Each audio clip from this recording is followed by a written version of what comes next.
Here's Mr. Tal. I'll let him talk to you and start the talk, so enjoy.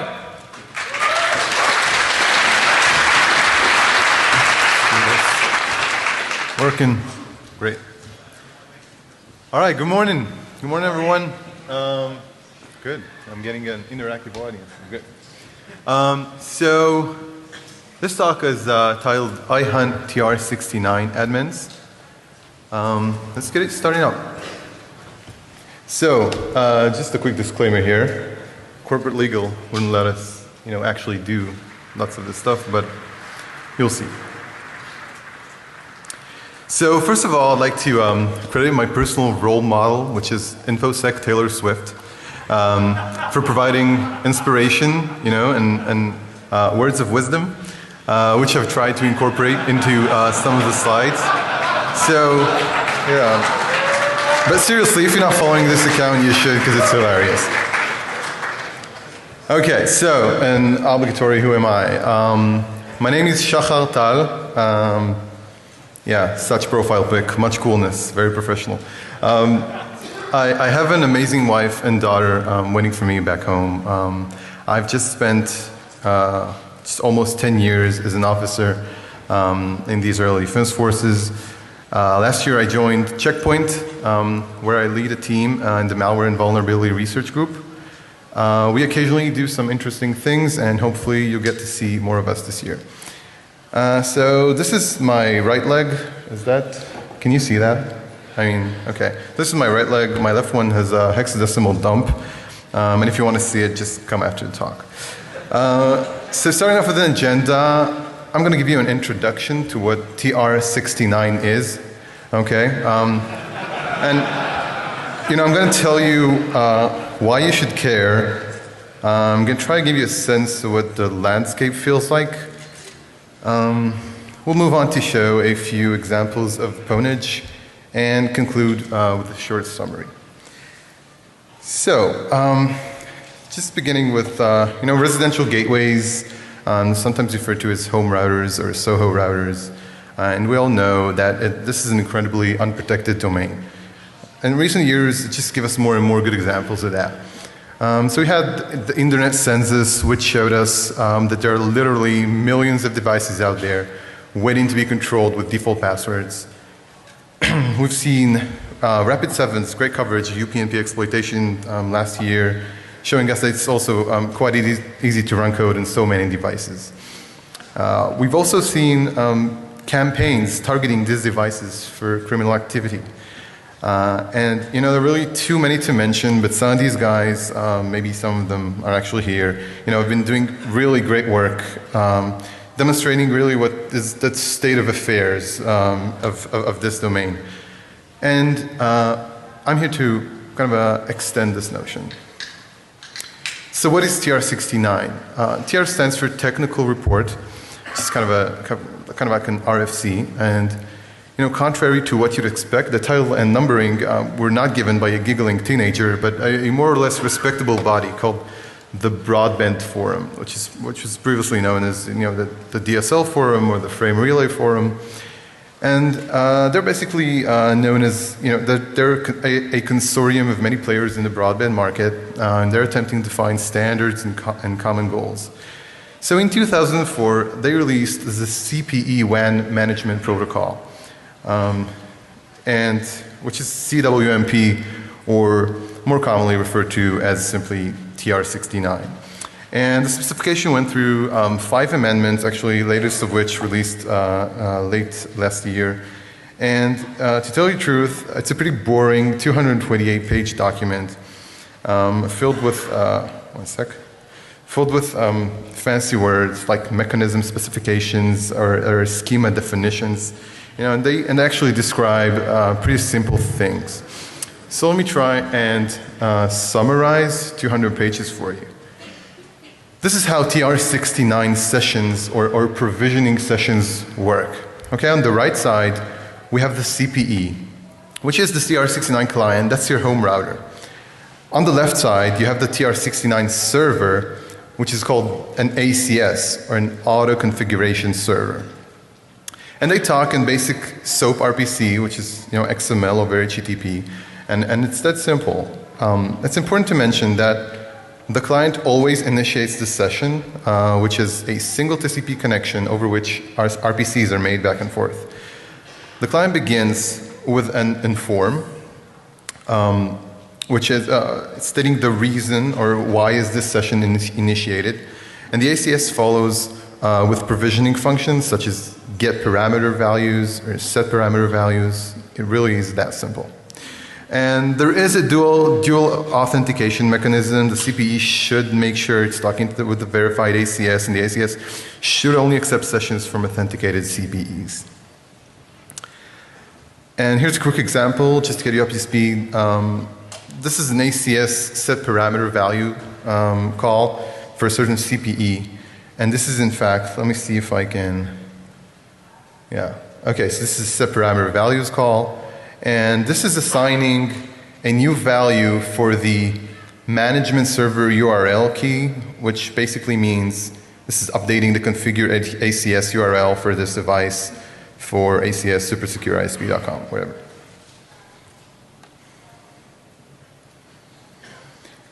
So these are only some of the names. Oh, sorry. You can see some pretty big names out there that have active TR69 deployments. And as you can understand, this is not some obscure protocol. This is a growing trend to adopt it everywhere. And this is the widely used de facto device management standard. Yeah, so this research in 2010, it's estimated 150 million TR69 enabled devices online, 70% of which are gateways, and today it's probably more. But how about this? Some very interesting results from the ZMAP guys, Zacher and his friends at University of Michigan. And they show that 7547, which is the default CWMP port, is actually the second most popular open port in the world in IPv4. This is no joke. This is a serious protocol. So let's talk about some of the functional use cases for TR69. So what can you do with ACSs? You can provision devices, which is what you call zero-touch configuration. There's remote management by the tech support guys, when you call the call center and they fix your router, whatever they do there. You can monitor for faults, for malicious activity even, diagnostics, performance measurements. You can replace, fix faulty configurations, and also deploy upgraded firmware. So I'm betting at least some of you are surprised with that last bullet, and this is where you start understanding the power that's entrusted in these sessions, right? So this is a power that service providers don't necessarily want you to know about. Think about this for a second. Without getting too deep into the trusting your compiler issues, who do you really trust to run code on your devices on demand? How about when it's done silently, remotely, with elevated permissions? I might trust some of these, very big vendors, like, like Microsoft. They have heavily protected update servers, whatever. I might trust them, but my ISP, I'm not sure. So yeah, ACSs have that trust, and they can remotely manage all the things. So here's a short story. This is my home router, or at least it used to be, and I'm starting to learn about TR69, and I'm poking around looking for the TR69 configuration, and there's no evident pages with these settings. I know you can't really read it from there, but nothing says TR69. And oh well, I should go into expert mode, right? So, oh wait, no, I'm an expert, so I go into expert mode, but still nothing. There's nothing saying TR69. So maybe it's under remote management. I click it, and then no, that's only for web management, which is properly turned off, by the way. And this doesn't make sense to me because I know these devices have TR69 enabled, and it's on the specs, and I've heard that my provider uses this. So as it turns out, my provider customized the firmware to hide the fact that they were in control, and this was done using the highly sophisticated HTML commenting technique. Yeah.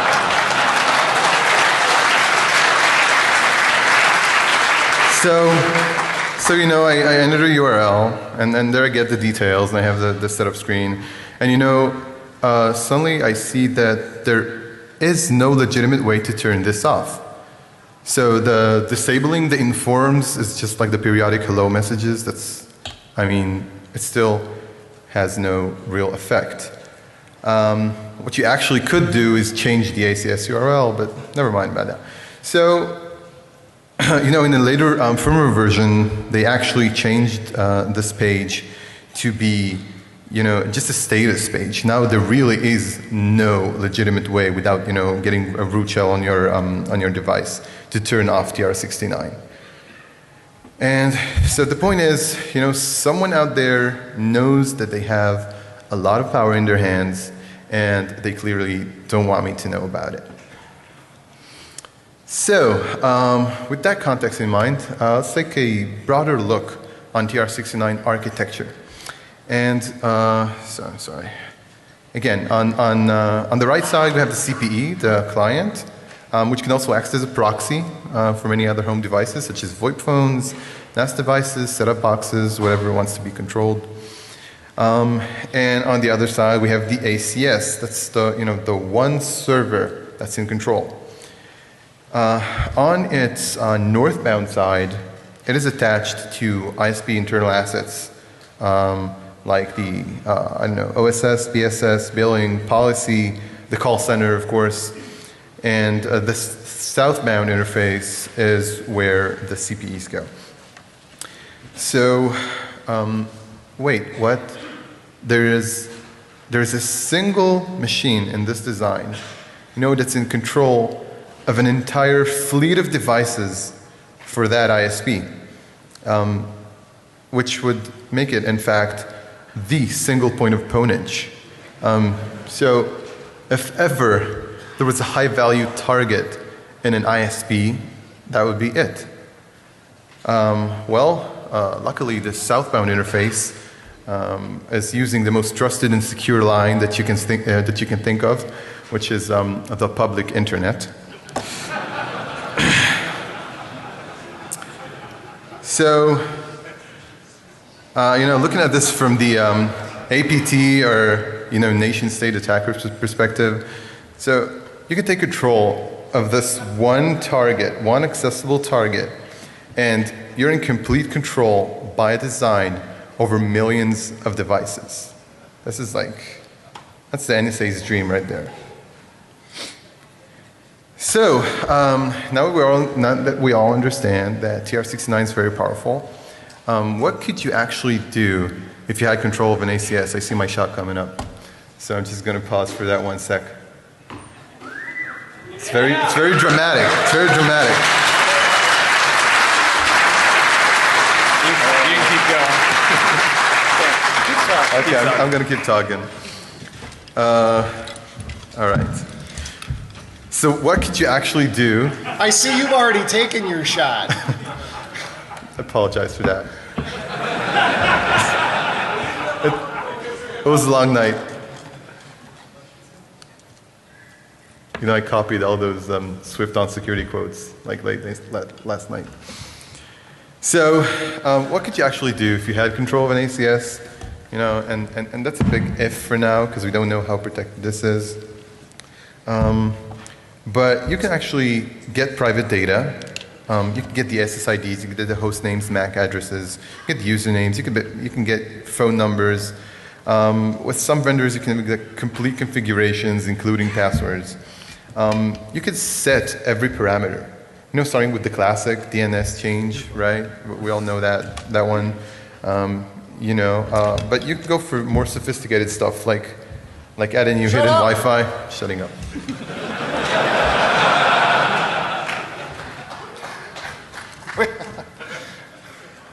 Yeah, come on, you guys know the drill. How about a little love for the brand new speaker?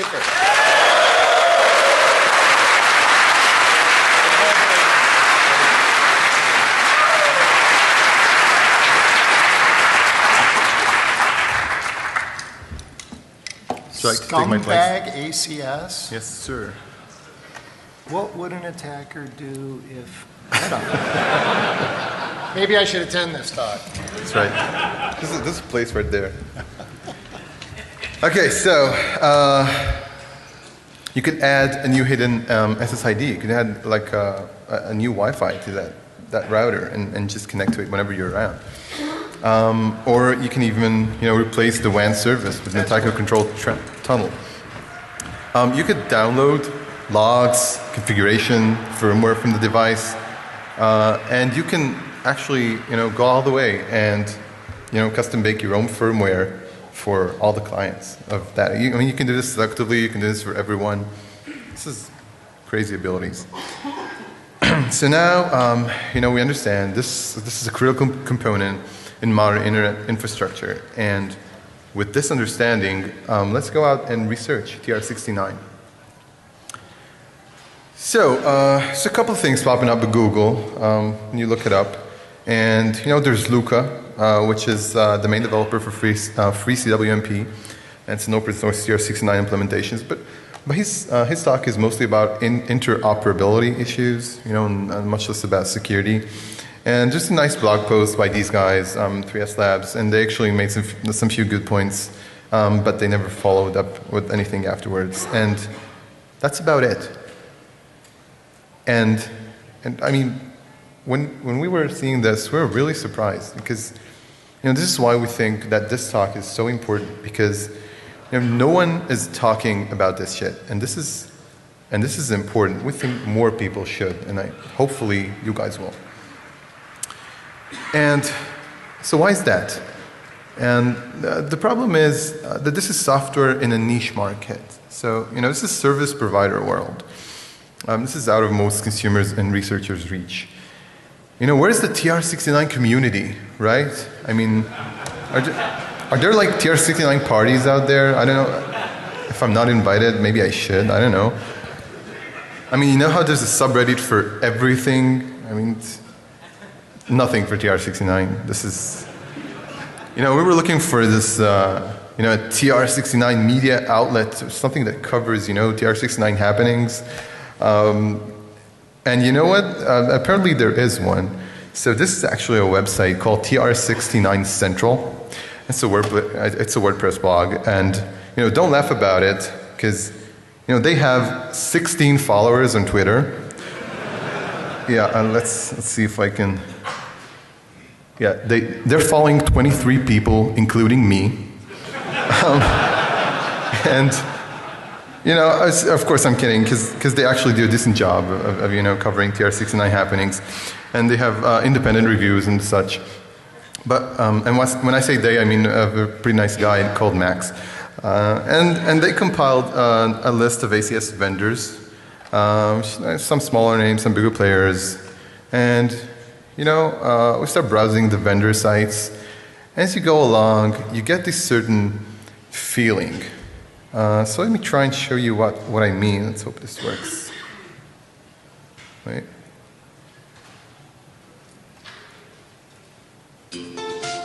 Welcome to DryTech Australia.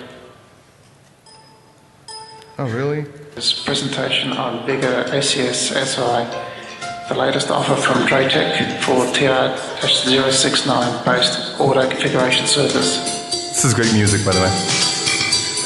Let's begin by logging into Bigger ACS SI. Enter your username and password. He's connecting using admin. Network and devices fields will now open. Okay, so that's maybe that's enough. So the feeling is much ACS vendors, very TR69, many features, with such a 1999 look and feel, right? So the more we read, the more we understand that ACS software are basically web applications that are filled with CPE-controlled values that go through lots of processing, and and we all know that clients can be like totally trusted, right? So we can look at TR69 problems in two planes. So we have insecure configuration, and we have insecure implementation. Of course, we have the combination of both. More words of wisdom there.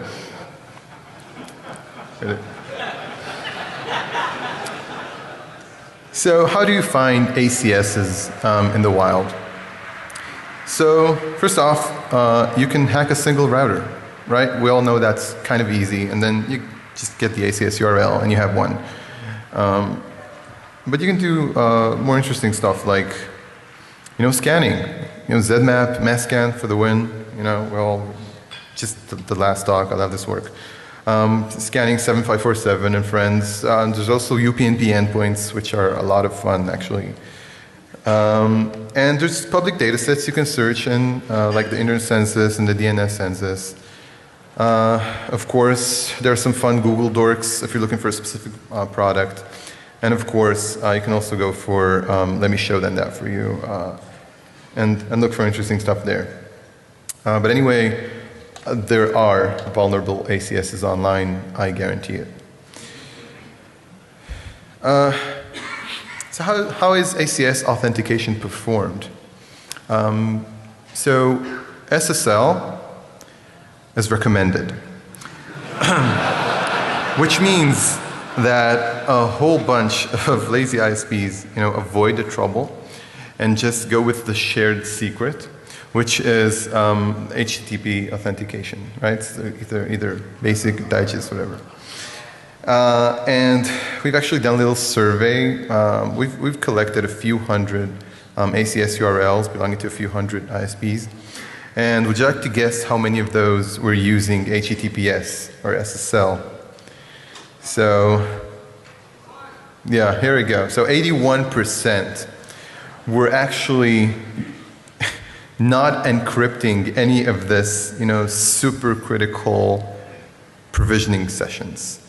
And this is like, what?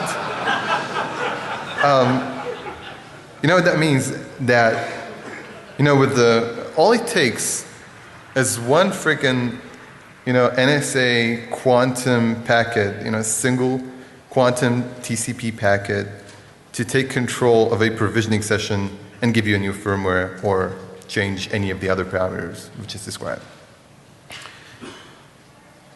Here's a nice trick. So, our interfaces try to protect the ACS passwords, which is, how the ACS is supposed to know you're a real CPE.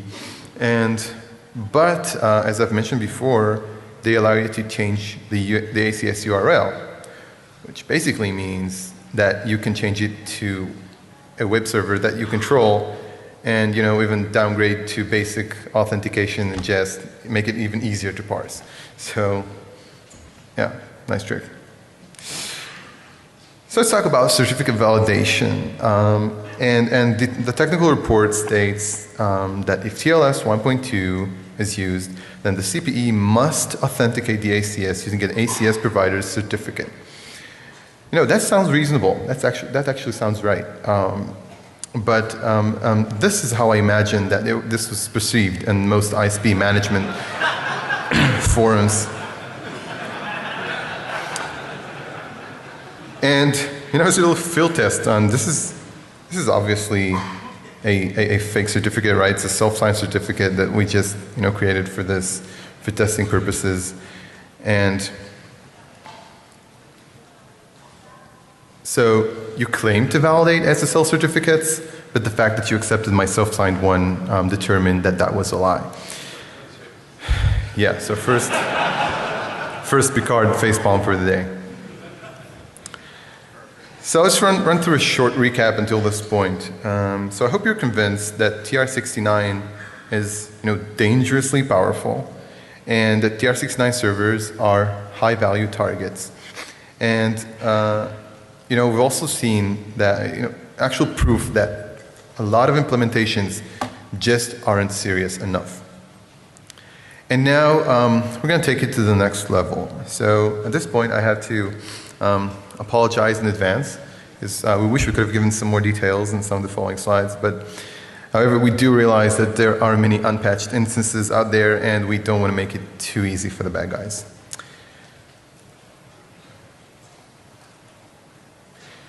So our first target was a Java-based open source project. It's called OpenACS. Start auditing the code, and 3 days later we get a remote code execution. So yeah, reflection and file upload. And this is like, you know, at this point, we're like, and this is exactly what we're expected to find, right? We're expected to find poor code. This is awesome. I mean, let's keep it up. So we move forward. We pick Genie ACS, which is, you know, another open source project. This was fairly modern.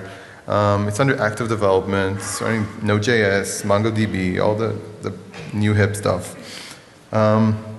And we start auditing, and 2 days later we get a functional remote code execution exploit. So this is actually kind of nice. Let me try and show you that.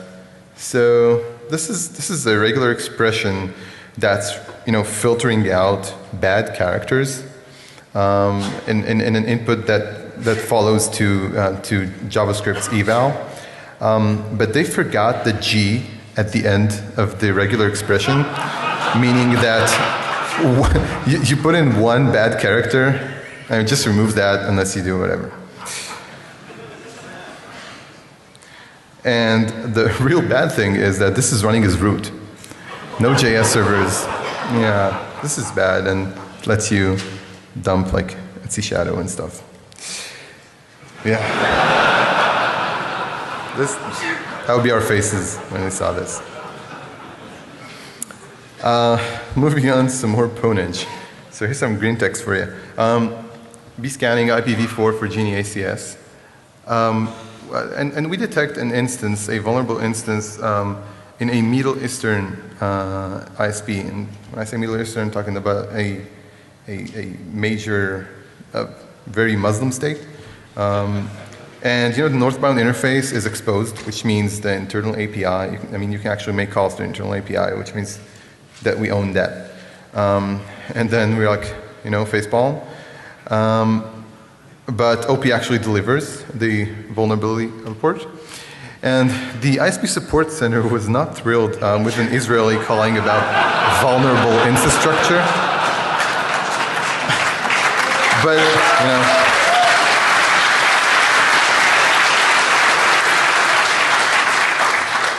you know, but we showed them this, and it's practically all blanked out. But you know, it's a few thousand devices. They had it. 8 out of 10 would report again. So yeah, I mean, what the fuck? You're leaving critical internal asset, listening to the entire world, no protection whatsoever. The next case is kind of a big one. We can't disclose the vendor at this point in time, but it has a massive install base and it's deployed globally. And our findings include the internal API authentication bypass. We have a few SQL injections there, and a denial of service attack. The combination of which allows writing arbitrary files to any location, including c/inetpub, to an ASP-enabled internet server.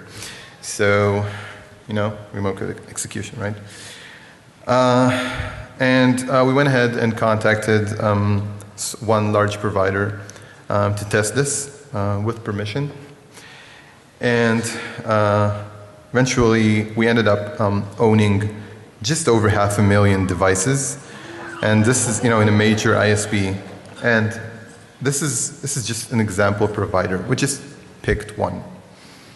And you know, this has been unpatched for at least 2 years now. So it is very possible that we're not the first to discover that flaw. But we don't really care. Appreciate it. Appreciate it.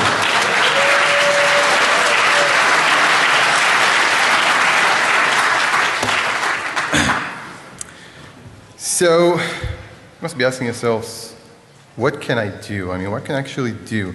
Because if you don't trust your gateway, there really aren't many things that you can do. But you know, adding another security layer, well, first of all, you can hide under the couch and never connect to the internet, but that's obviously not a good solution. So the first thing you can do is, you know, audit your own TR69 settings. You know, actually ensure that, you know, SSL is turned on, that there is proper certificate validation. You know, if you're unsatisfied, you can disable it, if you can disable it. And adding another network security layer is not bad. You can add another router with NAT or firewall capabilities. I mean, we sell these devices, but actually, quite frankly, you can use open source firmware alternatives, and they'll do just great work. And ask your provider about their TR69 configuration. It's their responsibility. So, trying to fix the problem. So there is no easy fix because the bad implementations are out there. So TR69 has to mature more. Awareness is key. This is what we're here to do. TR69 can be secure. And this is up to the security community, which is you guys. We're hoping to get as many new research blogs out there as we can find. And ACS vendors, they have to start, writing better software. Put your money in secure coding. Show your security stance. I've never seen a bug bounty for TR69 software, and I think we should. Service providers, you're the owners of the traffic. You have to protect your customers. That's your responsibility. So for some future directions, we're actually currently looking to extend this research. So you remember how 7547 is the second most popular port in the world, and this is by design. So we're looking into some client pwnage. Stay tuned for CCC. So this opens up an interesting exploitation vector. Right. Thank you very much.